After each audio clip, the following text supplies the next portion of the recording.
Today I'm talking with wealth advisor and author Mackey McNeil.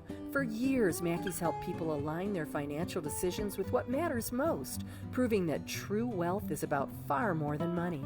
We're exploring the intersection of joy and money. We're redefining success and creating a meaningful life at every age. If you've ever wondered how to build a life that's both prosperous and deeply fulfilling, this conversation is for you. This is Amy's Table. Pull up a seat. Mackey, you have spent decades helping people navigate their own financial circumstances and goals, but what was it that shaped your, I think, particularly unique approach to money and our relationship with it? Well, I think I was born to work with money, for sure, Amy. My first part, my really journey started at 5. At 5, my mother sat me down to tell me that I was adopted, that my biological parents were young and they didn't have enough money for a baby. So, I made sense of this from my very best 5-year-old perspective, and from there, money was always important. I started saving every nickel that came my way, first in my piggy bank, and then by the age of 6, after pestering my mother relentlessly, she took me to the savings and loan to open a passbook account, which actually paid the interest, which was 2 or 3%, paid for about a third of my college. Oh my gosh. Over those years, because I would save little. I kept that passbook for many years, and finally I let it go for some reason. But I'd deposit a quarter. I mean, everybody at the savings and loan knew me by name. And then, kind of to make it more interesting, my dad went bankrupt as an entrepreneur. So here I had a person in my life who wasn't good with money. I mean, he was very good at his craft, but just wasn't good with money. Not everybody has that aptitude. Right. And then I was blessed to have an aunt. My middle name is Miriam. Her name is Miriam. And she was a single woman who, back in those days, nobody taught her women about money. They still don't mostly, but she taught herself. And so she sat us all down, all of me and my cousins, and said one by one and said, here's how you do with money. Then when we were 18, she gave us each $100 in stock. And she said, add to it. Well, fast forward 30 years, her broker's retiring, and she calls him and she says, what's happened to the stock that I gave my nieces and nephews? And he said, 6 of the 7 of them sold it the first week. And she told me, she said, add to your account. And sometimes I'd only add $25. You could add $25 then, and sometimes that's all I had. But I did, and at that point I had, this was many years ago now, about $70,000. So. And you were the only one. I was the only one. So you did have a relationship with money from the get-go. I have to say that your mother telling you that your birth parents didn't have the money, what a amazing thing that you heard what you heard from that. You know what I mean? And you rescued yourself in advance or something. I don't know. I think that is one of the most beautiful, poignant things I've ever heard, quite frankly. And I also think so many of us really know when we're little what we're aiming to do and meant to do. And you listened. We do. And, I have a brother who's 5 years older, he's passed now. He was never good with money. I imagine he got the same talk. We were both adopted.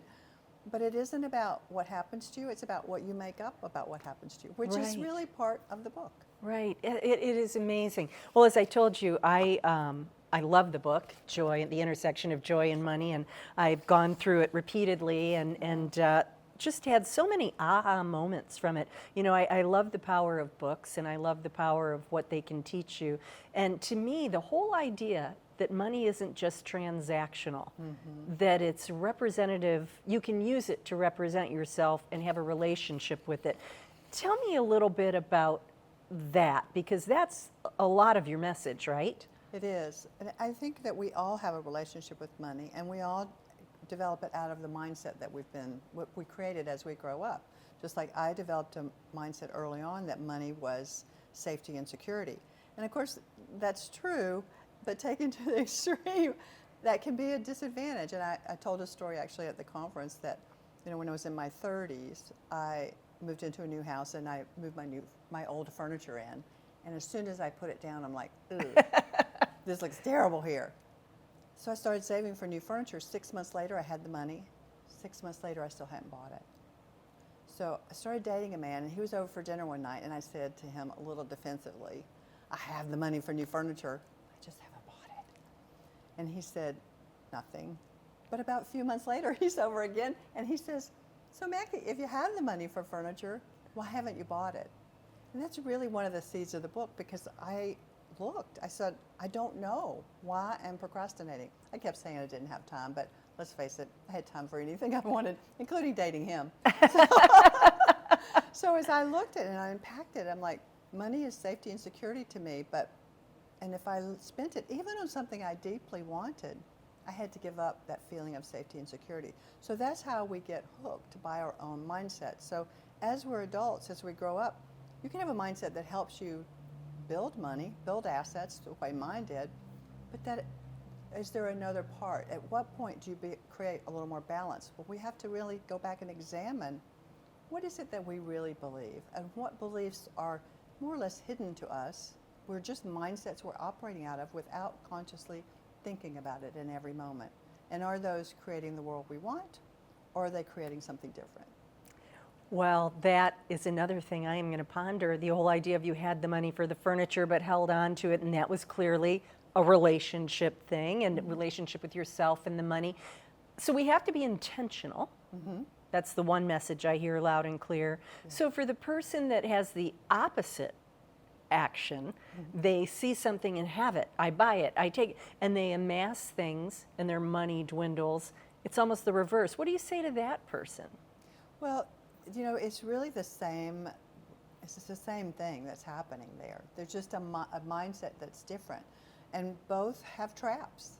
You know, mine had a trap of, I didn't get as much joy from my money, the title to the book. Right. You know, I didn't get as much joy from my money as I could have, and I've learned over the years to be more mindful about whether am I being miserly right now, or am I being true to myself of what I really want and how I want to really lavish myself and others.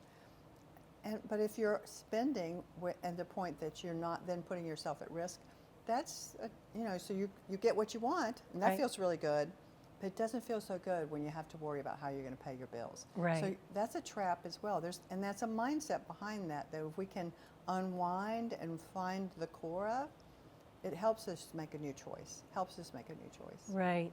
So it sounds like really before any financial planning, before you put a spreadsheet out, you want to know what your client, or you want people to think about what's important. Yes, the first thing that anybody does at our office is they write a prosperity intention statement. And the reason is because that gives you a frame. This is my prosperity intention statement. I've had people say, you know, things like, spend enough, have enough, you know, have a lot of joy. I mean, it could be very simple, whatever's true for you about money. But it gives the financial planner, which we call a personal CFO, a reflection point to say, okay, maybe they're being a little miserly, or maybe they're being a little too spendy. It's like, is this fitting your intention statement? Or is there something you need to look at here? Is there some change in behavior that needs to occur without making them wrong, or because that doesn't get you anywhere. Right. You know, there's way too much shame about money. Money is a choice, and it should be a joyous choice. It can do so much for us and for others, and for our peace of mind, and for our joy. I mean, let's face it, nothing feels better than a brand new outfit or, you know, a great trip, but also nothing feels better than looking at your assets and going, I'm doing the right thing here. I'm doing the right thing. And it's that whole balance, isn't it? Yeah, and you know, and the opposite of that is the worry, the fret, you know, that often you may not want to be present to, but it's running in the background and it's taking away your life force every day. So for those, you know, people who have that challenge, you know, to really look at that so that they can let it go. Yeah. Move on. So they've got to be, your client or the reader of the book has to be either honest with you and your team, or honest with themselves about what their triggers are, what concerns them, what their capacity for risk is, all of those things. Absolutely. Yeah. And sometimes that takes a little bit. I've had couples come in and take a pause on their financial plan because they wanted to go to therapy. I mean, you know, the truth is we need, look at it this way. This is kind of a crazy way to look at it maybe, but I think we as humans create challenges, sometimes in relationship, sometimes with money, sometimes with our health. And maybe those challenges aren't about like the challenges, it's about how we relate to them and how we grow individually through them. So I think sometimes people create money challenges so they can grow through them and see a different perspective. You know, that's more of like a soul message that I would add, but and then I could be completely wrong. But No, I don't know. I think there is something there. I think we create the opportunity to learn. It just doesn't always, we don't always know that's what's happening at the that's moment, right, but right. you know. We may not see it as learning, but if you see it that way, if you can see it that way, so this is just, I've created this for my greatest good. Now, is it really where I want to be? No. Well, then what choice am I going to make? Yeah, amazing. You know, you used the word intentional a few moments ago, and I remember one of the things in the book that really got me just, it was such a powerful exercise was, I think you wrote down maybe what your concerns were about money, and then you have the reader put in front of it, it is my intention to. Right. And so let's just say your dad bankrupt. I'm concerned because I've gone bankrupt. Let's put in front of it, it is my intention, not that I'm blaming your father, but you know what I mean. Absolutely. It is my intention to be bankrupt. It's like you have to realize your behaviors are your intentions. That's just an eye-opener, Yeah.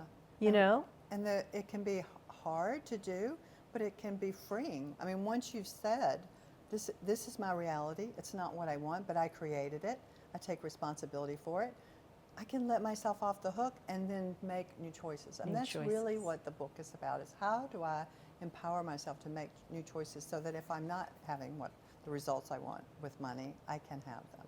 Yeah, amazing. You know, I and my peer group are all heading toward retirement, you know, and that brings on a whole host of emotions and thoughts far from just bank balances, right? It's like, oh, what's my new purpose going to be, and how am I going to spend my days, and how long will it last? And that makes you think about mortality and all those good things. But this is really a juicy moment in our financial lives. And so what do you think, what's sort of an overarching wisdom you can share for those of us who are starting to think retirement? Well, I think, let me tell you a story. This is the best way to illustrate it, right? I think people are not picky enough about picking their person to help them. Or if you're good at it, great, fabulous. But if you need somebody to help you, don't settle. We don't know how to choose. So, for example, I had one of my lifelong clients at this point. She's been a client for now probably 20 years.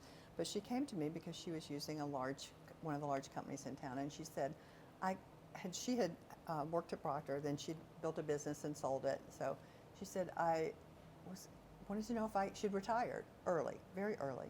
And she said, I called in and said, can I afford this new car? And then the person said, do you want the car? And she said, yes, but you know, she's in her 50s. She said, if I buy this car, is it going to be a detriment to me later on? He said, well, do you want the car? He repeats it again. And she's like, I felt like I was in just a spiral with him. He didn't want to answer my question other than, do you want the car? She said, I just really want to know, am I sacrificing something else? That's a pretty basic question. And something that with software and a good financial planner is really easy to model and say, here are your choices. And that's really, most of our clients are in this situation where you can have most of what you want. You probably just can't have everything you can think of. I mean, that's the thing. Most people can have most of what they want, but they can't have everything. So how do you sort and filter? And I think what I see is when people first start out, what they filter in, and then when they see what that filters out for them, they go, well, maybe I really don't want that.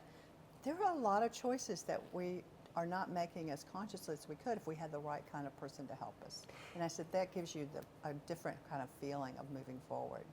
And it's funny because we can't all be experts on everything. Yeah. And to your point, you have a wealth of information I don't have a fraction of when it comes to money and prosperity and the right choices.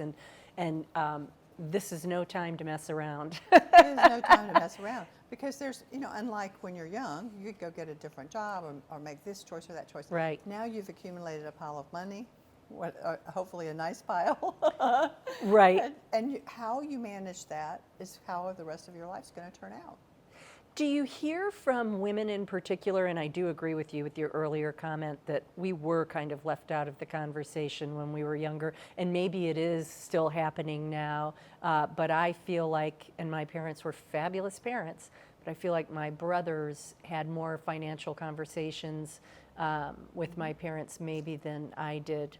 Now, I have a lot of siblings, and they'll probably all disagree with what I've just said. But, I felt a little bit clueless. I have to laugh. I'll tell you a quick story. When I was 18, my dad said, you should have a credit card. And he got me a credit card.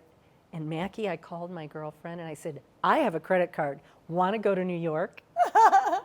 That was my response to the credit card. And do you know, my parents, let it happen. And I paid for my friend and me. I just was like, the money burnt a hole in my pocket. Mm-hmm. That was my response at 18. Now, it took me 3 years to pay off that credit card, and my parents made me pay it off. So perhaps that was the lesson. Mm-hmm. But wow, it was a hard way to learn. It was I just remember going, wee, my ticket to the world. I didn't fully, I don't know. I mean, that sounds silly. I was not grown adult, but 18. Anyway, I digress. But what do you find women's concerns more than men? Mm-hmm. Or what do you really find our thought process towards money to be? Yeah, well, women are less concerned about what I would say. Women are more willing to be financially conservative if they can accomplish their goals. Men tend to look at the get rich quick. Women make better investors. The research is clear. It is clear, hands down, that women make better investors. They are much more, willing to diversify their assets. They don't have to see some shiny object and bet on it. That shiny object might be great, and it might mean it cuts off 20% of your portfolio, or sometimes maybe more if you get carried away. So women often make very good choices, but they don't know. They need someone often to help them because they've very much been left out of the conversation in most cases.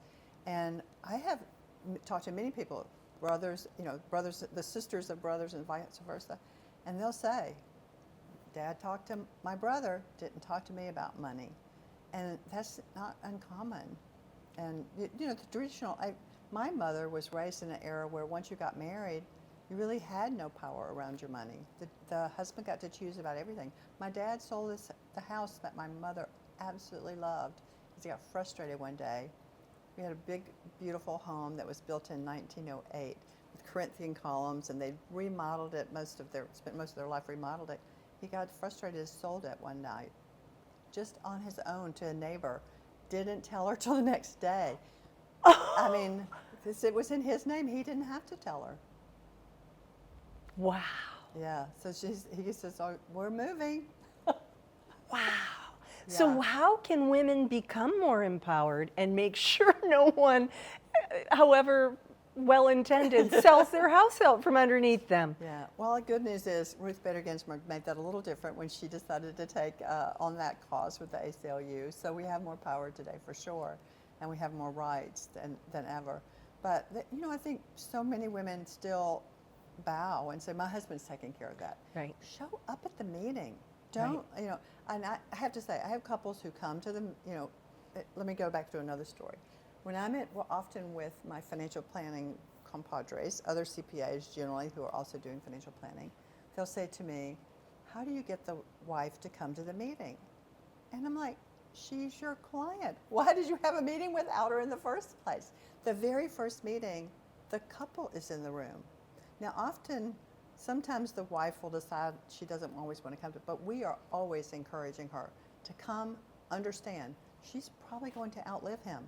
She's right. Probably going to, even if she doesn't want to know how to make that decision today, she needs to know how to make that decision tomorrow, very likely. And so anytime a woman basically chooses, because that's what that's her mindset. She doesn't need to know. Somebody's taking care of me. that's can be a limited time frame for you. Boy, that would be exposed going through the intersection of joy and money, wouldn't it? Making sure, did you read the book, The Strangers? Oh gosh, Babe Paley's granddaughter wrote it, and she, of course, came from all kinds of money, and she handed over all her power on a silver platter to her husband. And I don't know if what he did was a long grift, a very long grift, like a 15, 20-year grift, or if he just chose. But she had no idea of their finances. She disregarded the family's prenup they gave her. It was astonishing. You would think this story was from a century ago, and it's not. Oh, wow. Now I need to read that book. Oh, you do. It's tragic, but also fascinating, and the fact that she's willing to tell this story so plainly. But so we do have to be aware and be informed. Knowledge is power, not just about your money, but about any number of things. Any number of things. But it's the last thing, so many women end up surprised. I had a woman, this is many years ago, her husband had died, and unexpectedly, they had never saved money, but he had a $2 million life insurance policy. So she lived in a nice neighborhood in Cincinnati, and she just said, well, I guess he left me enough money. She continued her lifestyle. By the time I met her, she had $200,000. She was 60, and she said, I need you to help me get back to $2 million. And I said, it isn't going to happen. She didn't like that answer, but that's the reality. That's the reality. Somewhere between there, unfortunately, she didn't get any help. She just thought, he left me with enough without really looking at it. Of course he left me enough to continue my lifestyle. Of course I can continue to go here and go there. And as you said, spend whatever I want, because that's what he would have wanted me to do. It sure seems like I can't define everybody's meaning of success, but it sure seems like anything, moderation, but that you can save and splurge. Yeah. You can be spontaneous, but also plan for the long term. But the hard part is there's bits we don't know about. Right. Are we going to live to 107, or is tomorrow the last day? And there's an interesting book that I just read about. I didn't get all the way through it. I tried, but I didn't. Die with Zero. Have you heard this? I haven't read it, but I know many people who have read it. I'm a little cautious about dying with zero, but yes. Well, what's interesting is the one thing that I walked away with is, do you want to be dead and give your kids money? Or do you want to be alive and watch your children use the money that you're giving them? Yeah, and I think that's much smarter. I do too, and it sort of aligns with what you're saying of the intersection of joy and money, is how do you do all of that? But I don't know, how has success, the definition of success, changed for you as you have moved through your career and your life? That's a good question. I think I have always been, my purpose, I think my basic purpose in life was always to help people with money. That hasn't changed. And I'm kind of an engineer at heart, so I'm more about creating good systems and putting them in place. And so I don't know if my purpose has changed. My attitude toward money has definitely become freer, and I just ordered, this is a story. I love peaches. I grew up in the South. They're not very good in the grocery store here, so I order from the peach truck every year. Oh, I love those peaches. So the first year I ordered from the peach truck, ordered a box a week. A couple of years later, I ordered 2 boxes a week, and this year I ordered 3 boxes a week, because I'm like, well, I can give some to the lady who cleans my house. I can give some to my children who live in town.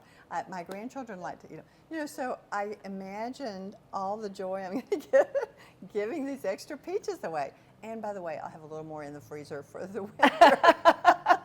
They are outstanding peaches. They are. That really is a great little, snippet of your approach. You love those peaches. Yes. So if it's really true for me, and I know how much I'm going to enjoy giving them away, what better thing to do? It's like it's a little indulgence, but it feels like a big indulgence for me in some ways. I said to my husband, ordered 3 boxes this year. He said, 3 boxes?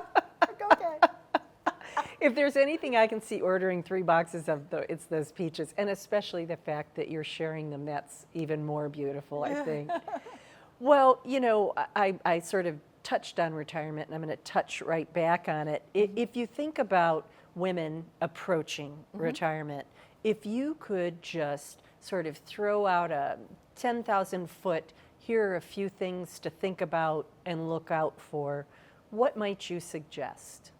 Well, what I would suggest is, first of all, get real. You know, one of the first things I ask people to do is write down, what do you own? What are your assets? What are your liabilities? A lot of people have never made a personal balance sheet. Sometimes they're very happy, sometimes they're very sad, or something in between, but you got to start with reality. Where are you? So where are you? Be clear about that. Do you need help? Can you do it yourself? Great. Do you need help? Well, then go about finding that help. Talk to your friends, see who they use. Interview several people. Don't land on the first one. You know, find someone who works with you. I am a very big advocate of finding someone who uses, what I would say, kind of a gamification approach to help you think it through. People tend to think, I want this. Well, I'll give you an example. I want this, but the truth is they don't really want that. They want something like it. I used to always say, I just really want a lake house. I just really want a lake house. Oh, if I just had a lake house. And then one day I thought, I never look for a lake house. I never explore a lake house. But in my mind, if I had a lake house, I would be happy. And then I realized that it wasn't about the lake house. It was about the fact that I would be peaceful there. I would not have any worries. And then I thought, if I really had the lake house, I'd be thinking about fixing it and keeping it clean, and and making sure there was things in the fridge. So I don't want a lake house. I want to rent a lake house and go sit and look at the lake on occasion. So what is it that you really want? What's true for you? And have somebody help you think that through, because often what we think we want and what really serves us are different. It could be an experience of a lake house, or it could be the lake house, or it could be just an experience of peace, finding a place of peace. Right. Boy, I'm with you, though. Rent the lake house. It's like a boat. What do they say about a boat? The happiest day of a boat owner's life is the day they buy it and the day they sell it. You know, Wayne Dyer, who I just love so much, the late Wayne Dyer, had a quote that basically sums up what you were saying, and that is, you know, if you ask someone, how would you feel if you won the lottery? Yeah. Most people are like, wow, I'd feel secure, happy, safe, free. Well, okay, that's what you want. That's what you want, exactly. Not necessarily the winnings from and look what happens to these people who win the lottery. It's tragic. It's tragic. And there's a lot easier ways to feel happy, secure, safe, and free than that billion to one shot of winning the lottery. Right. So yeah, it's getting clear. I guess that's so true. You know, financial transitions like retirement or becoming a widower or an empty nester, they're not just financial transitions, they're emotional transitions as well. And so how do you help your clients navigate? I mean, it's almost like you guys are part therapist, part financial planner. Absolutely. Well, one of the exercises in the book is I have people write down everything they want, to your point of like it's safety or security, and then I have them ask the question, what does that provide? What does that provide? And what I generally find is if they write down 20 things, at the end of the day, all 20 of those are something that's their word: peace, joy, security, safety, or some combination. There's really, and so then I go back and say, how do you put that in your life in a way that doesn't cost anything? And can you bring that experience into your life more often? But in terms of transitions, what I would say is be ready for the transition before it comes, especially around money. Because the last thing you want to think about when you're in a transition, or you've lost a spouse, or you're inheriting money all of a sudden, and you think, wow, I see people just like the lottery, they burn through their inheritance, which if they just save it, they would be so much better off. Or save even some of it. Maybe splurge on some of it, but save the bulk of it. And if they spent on what was important to them, what they did spend, I mean, that to me is what's so powerful about your book, is focusing people in on what really matters to you. Make sure your money's not going where it doesn't matter. Exactly, exactly. And that's so often, if we look at this, look at the number of storage units around. How often is our money going to somewhere that doesn't matter? Is that really important that we have a storage, that we have a house full of things and we have to rent storage? Yeah. It tells us that we're consuming, we're over consuming, and those things, now that we have to take care of them, we have to insure them, we have to, it's just like the lake house. Now I have to do something for this property as opposed to being more free myself. You bring up the storage units. Clutter and financial issues often go hand in hand, don't they? They do. That's an odd thing. It is. Is it because of lack of clarity in both counts? Like, what matters? What do I need to keep around me? I don't know. I think it's, again, it comes back to something that a person needs that they're really not aware of. They have some sort of need that this thing they're acquiring they think will satisfy, but it doesn't. So there's another thing and another thing. And before long, we have lots of things and we still haven't satisfied that need. So, I think if we can all do more about truly knowing ourselves, what's really important to me, what really takes care of me, how am I to show up in the world, what is it? And then women, probably much more than men, are so much about the other. What about you? What about you? That's key, isn't it, after all? Well, I want to know if you could leave us with one piece of wisdom about creating a life that's both financially secure and joyful, what would it be? If I could leave you one piece of wisdom of creating a life that's both financially secure and full of joy, I would say, know yourself and put yourself first. If you're a woman, put yourself first. Don't put yourself last. And you seem to do that beautifully, which I love. I can't say that I'm in your personal life, but the things I see on Facebook or hear you speak about at events, I feel like you recognize that importance, and it shows. You glow. You look very happy, and I think that's a wonderful thing. What do you do to keep yourself sane and happy and feeling good? Do you have any rituals or habits that help you get there? Yeah, and they do modify a little bit over the years, but I'm a morning meditator and I'm an evening meditator, and they look a little different. In the morning, I'm meditating. I have 3 affirmations. I do my morning meditation. I have my affirmations. I ground. I be really present for this day.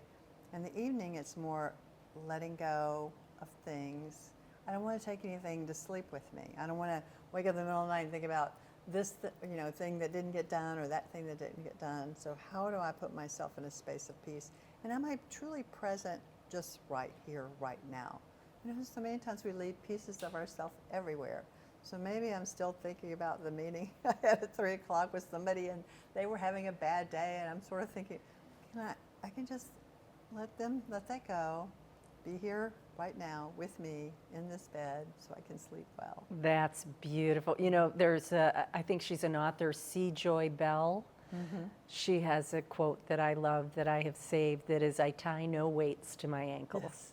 And that's sort of and you know what, Mackey? Just like when you started out as a little kid, I'm going to save, and putting your quarters and, money and intention and doing it, your meditation and affirmation process are part of it. Mm-hmm. It's like wherever you go, there you are, and you are intentional, and that is so beautiful. And it sounds like one of the keys to financial prosperity is that simple being intentional. Being intentional. I think that's so often when we're in the example you gave about I'm acquiring something, what's your intention around acquiring those things? If you could find that, you may not need the things. Right.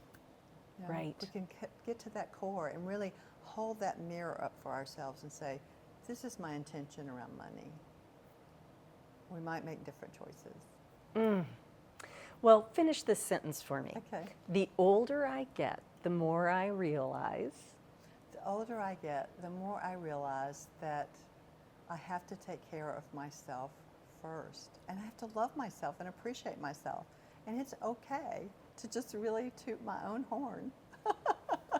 I love that. Well, I'll tell you what, I toot your horn for you too, because I am a fan. I just think you radiate a wisdom and a peace and a knowledge that is really palpable. And I so appreciate you coming today and sharing just a touch of it with us. And again, your amazing book, The Intersection of Joy and Money, is really an exercise in putting yourself first and taking care. Thank you, Amy. I'm glad you enjoyed it. That was the purpose of writing it. Thanks, Mackie.